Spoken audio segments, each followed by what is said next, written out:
يسعك الفضاء الرحيم الفسيح فبالله كم السلام علیکم، میرا نام عبدالرحیم ہے۔ میں مختلف احادیث کی کتابوں سے مختلف ٹاپکس پہ ویڈیوز بنا رہا ہوں۔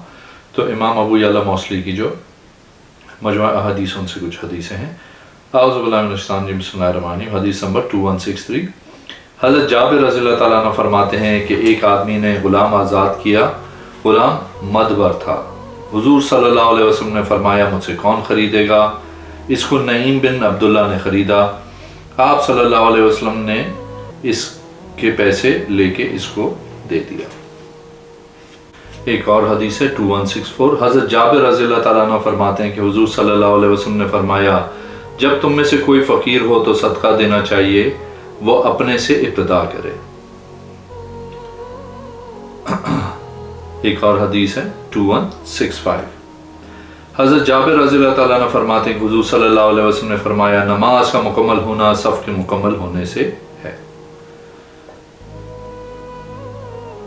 ایک اور حدیث ہے 2166، حضرت جابر رضی اللہ تعالیٰ عنہ سے روایت ہے حضور صلی اللہ علیہ وسلم نے فرمایا شہری دیہاتی کے لیے بے نہ کرے، لوگوں کو چھوڑ دو کیونکہ اللہ عز و جل بعض کو بعض کی وجہ سے رزق دیتا ہے۔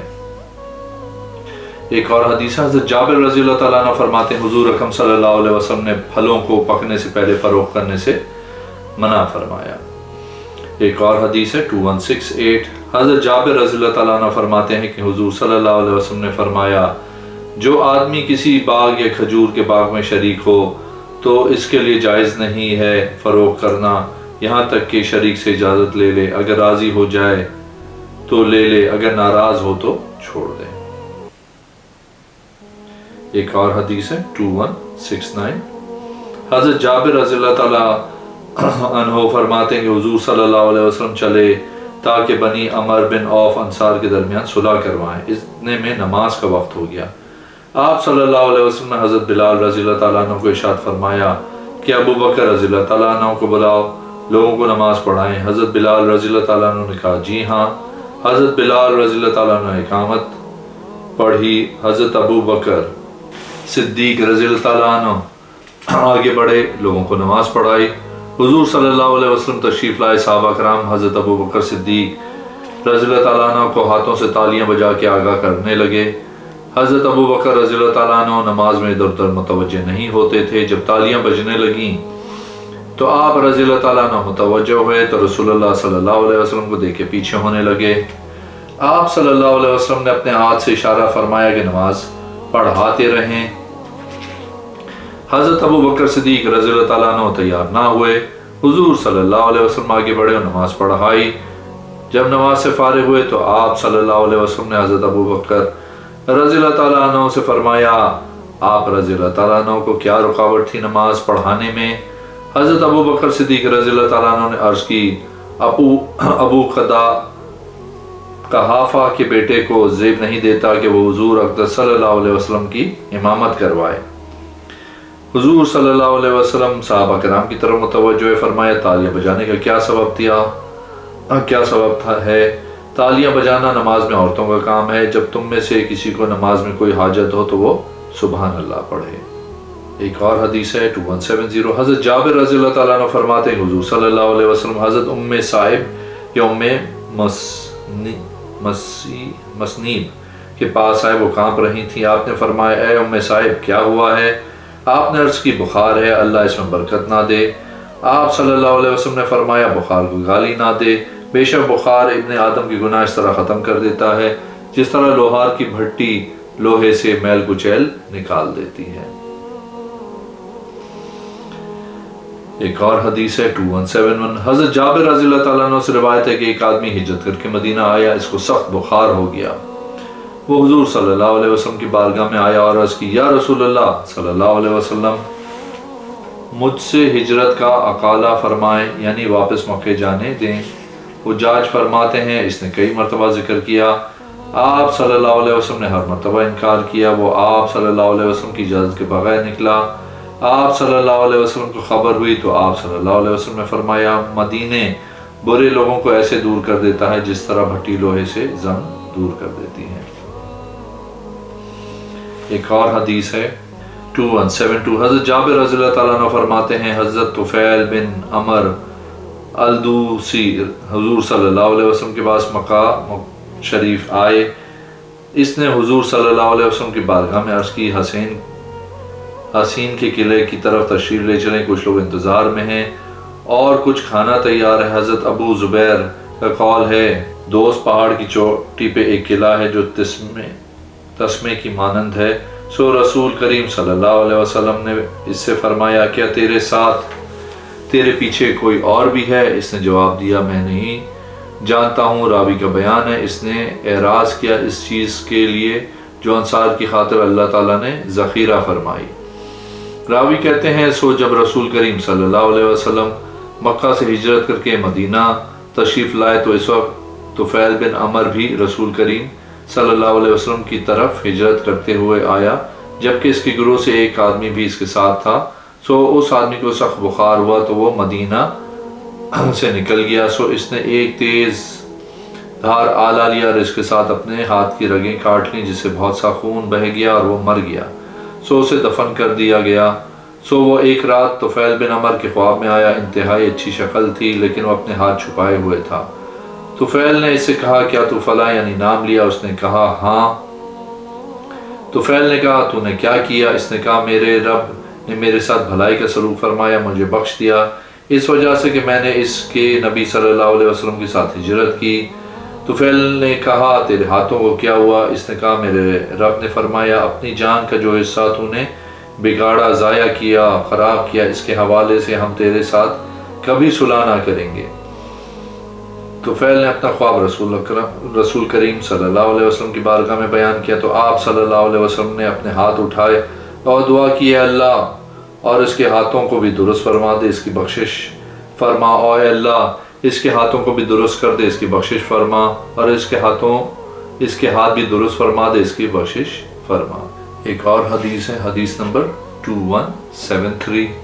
حضرت جابر رضی اللہ تعالیٰ عنہ فرماتے ہیں حضور صلی اللہ علیہ وسلم پیشانی کے بالوں کے اگنے والی جگہ کے ساتھ سجدہ کرتے تھے. ایک اور حدیث ہے حدیث نمبر 2174. حضرت جابر رضی اللہ تعالیٰ عنہ فرماتے ہیں حضور صلی اللہ علیہ وسلم لکڑی کے ایک تنے کے ساتھ کھڑے ہو کے ہر جمعہ کو خطبہ دیتے تھے. جب روم سے ایک آدمی آیا اور اس نے عرض کی اگر آپ صلی اللہ علیہ وسلم چاہیں تو میں آپ صلی اللہ علیہ وسلم کے لیے کوئی شے بنا دوں اس طرح کی کہ جب آپ صلی اللہ علیہ وسلم اس پہ بیٹھیں تو ایسا معلوم ہو کہ آپ کھڑے ہیں. آپ صلی اللہ علیہ وسلم نے فرمایا ٹھیک ہے. بس آپ صلی اللہ علیہ وسلم کے لیے منبر بنایا گیا. جب اس پہ تشریف فرما ہوئے وہ لکڑی کا تنا سسکیاں لے کے رونے لگا جس طرح اونٹنی اپنے بچے کے لیے روتی ہے. حتیٰ کہ حضور صلی اللہ علیہ وسلم منبر سے نیچے اترے، اس پہ اپنا دست مبارک رکھا شفقت کے لیے. جب صبح ہوئی میں نے اس کے بعد دیکھا اس کو تبدیل کر دیا گیا ہے. ہم نے کہا یہ کیا ہے؟ فرمایا نبی کریم صلی اللہ علیہ وسلم، حضرت ابو بکر اور حضرت عمر آئے، انہوں نے تبدیل کر دیا. ایک اور حدیث ہے 2175. حضرت جابر رضی اللہ تعالیٰ عنہ فرماتے ہیں حضور صلی اللہ علیہ وسلم ایک دن ممبر پہ جلوہ افروز ہوئے. آپ صلی اللہ علیہ وسلم نے فرمایا ایک گروہ سمندر میں سفر کرتا ہے تو انہیں ایک جساسہ ملتی ہے. میں نے ابو سلمہ سے سوال کیا، راوی کا بیان ہے جساسہ کون ہے؟ انہوں نے جواب دیا وہ عورت جو اپنی جلد اور سر کے بال گھسیٹتی ہے. تو وہ کہتی ہے اس محل میں اس چیز کی خبر ہے جو تم تلاش کر رہے ہو. وہ سارا گروہ مل کے اس جگہ آتا ہے. وہاں ایک رسیوں اور زنجیروں سے جکڑا ہوا آدمی ہے. بس وہ کہتا ہے مجھے بتاؤ یا مجھ سے پوچھو. راوی کو شک ہے کہ ان دو میں سے کون سا الفاظ مروی انا نے بولا. میں تمہیں بتاؤں گا. یہ سن کے قوم خاموش ہو جاتی ہے. بس وہ کہتا ہے مجھے کھجوروں کے باغ کی خبر دو، مجھے زغر اور امان کے چشمے کی خبر دو، کیا اس میں پانی ہے؟ انہوں نے کہا جی ہاں وہ بھرا ہوا ہے، اس کی ایک طرف سے پانی ٹپک رہا ہے. وہ کہتے ہیں ہاں بالکل. انہوں نے کہا وہ مسیح ہے جس کے لیے پوری زمین لپیٹ دی جائے گی 40 دن میں اور وہ اس میں پھرے گا مگر مدینہ طیبہ میں داخل نہ ہو سکے گا. نبی کریم صلی اللہ علیہ وسلم نے فرمایا مدینہ طیبہ کا کوئی دروازہ ایسا نہیں ہوگا جس پہ ایک فرشتہ تلوار سونتے اس کو روکنے کے لیے نہ کھڑا ہو. اور مکہ میں بھی اسی طرح۔ پھر فرمایا فارس کے سمندر میں کیا ہے، روم کے سمندر میں کیا ہے، یہ بات 3 مرتبہ فرمائی، پھر 3 بار۔ سو ابن ابی سلمہ نے مجھ سے کہا اس حدیث میں ایک ایسی چیز ہے جس کو میں نے یاد کیا۔ ہم نے کہا وہ کیا ہے؟ انہوں نے کہا حضرت جابر نے گواہی دی کہ وہ ابن سیاد ہیں۔ میں نے کہا نہیں، ابن سیاد نہیں، کیونکہ وہ تو فوت ہو چکا ہے۔ انہوں نے کہا اگرچہ وہ فوت ہو چکا۔ میں نے کہا وہ اسلام لایا۔ انہوں نے کہا اگرچہ وہ مسلمان بھی ہوا۔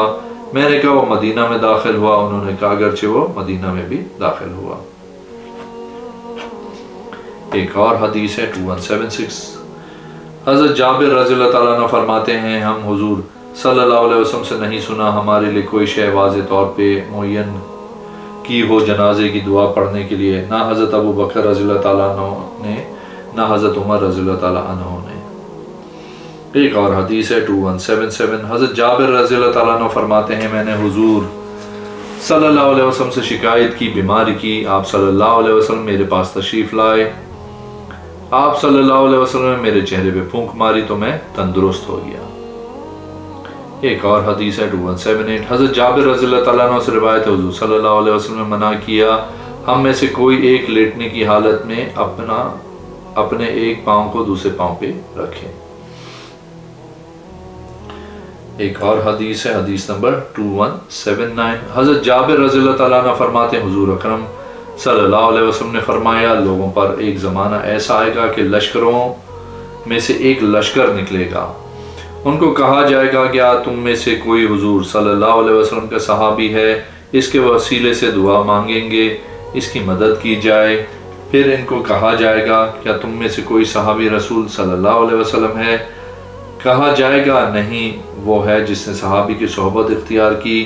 ان کو کہا جائے گا نہیں، کہا جائے گا وہ ہے جس نے صحابی کے دیکھنے والے کو دیکھا ہے، اگر انہوں نے سنا ہوگا کہ وہ سمندر کے پیچھے ہے تو اس کے متعلق وہ اس کو ضرور لائیں گے۔ ایک اور حدیث ہے حدیث نمبر 2180۔ حضرت جابر رضی اللہ تعالیٰ عنہ فرماتے ہیں ایک آدمی حضور صلی اللہ علیہ وسلم کے پاس آیا اور عرض کی یا رسول اللہ صلی اللہ علیہ وسلم لوگوں میں سے کون زیادہ عالم ہے؟ آپ صلی اللہ علیہ وسلم نے فرمایا جو لوگوں کے علم کو اپنے علم میں جمع کر لے، ہر علم والے کو بھوک کا سامنا کرنا پڑتا ہے۔ ایک اور حدیث ہے حدیث نمبر 2181۔ حضرت جابر بن عبداللہ رضی اللہ تعالیٰ عنہ سے روایت ہے وہ فرماتے ہیں میں نے حضور صلی اللہ علیہ وسلم کو فرماتے ہوئے سنا لوگ زیادہ ہوں گے اور میرے صحابی کم ہوں گے، میرے صحابی کو گالی نہ دو، اللہ کی لعنت ہو اس پہ جو ان کو گالی دے۔ ایک اور حدیث ہے 2182۔ حضرت جابر رضی اللہ تعالیٰ عنہ فرماتے ہیں میں دوسری یا تیسری صف میں تھا جب حضور صلی اللہ علیہ وسلم نے حضرت نجاشی کی نماز جنازہ پڑھائی۔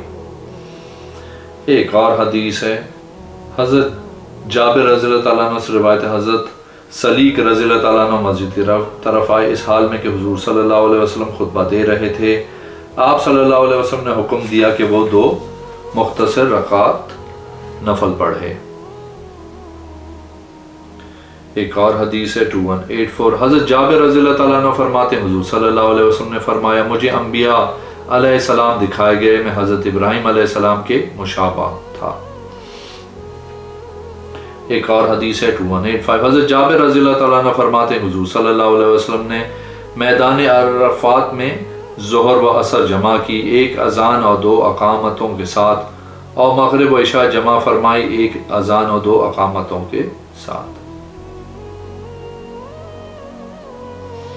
ایک اور حدیث ہے 2186۔ حضرت جابر رضی اللہ تعالیٰ عنہ فرماتے ہیں کہ ان کو رخصت دی گئی کھجوروں کے درخت کاٹنے کی، پھر ان پہ سخت سختی کی گئی۔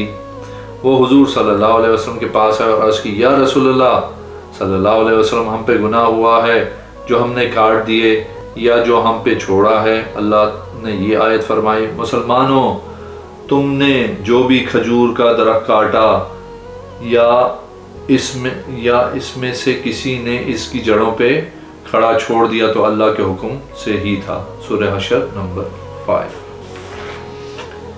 ایک اور حدیث ہے 2187۔ حضرت جابر رضی اللہ تعالیٰ عنہ فرماتے ہیں حضرت ابراہیم علیہ السلام پہ صحیفہ نازل کیا گیا رمضان شریف کی پہلی رات کو، حضرت موسیٰ علیہ السلام پہ تورات نازل کی گئی جب رمضان کے 6 دن گزر گئے تھے۔ حضرت داؤد علیہ السلام پہ زبور نازل کی گئی جب رمضان کی 11 راتیں گزر گئی تھیں۔ قرآن مجید حضرت محمد صلی اللہ علیہ وسلم پہ نازل کیا گیا جب رمضان شریف کے 24 دن گزر گئے تھے۔ اگر آپ نے میرے چینل کو اب تک سبسکرائب نہیں کیا تو پلیز کیجیے، اس ویڈیو کو لائک کیجیے۔ اگلی میں انشاءاللہ حاضر ہوں گا۔ اللہ حافظ۔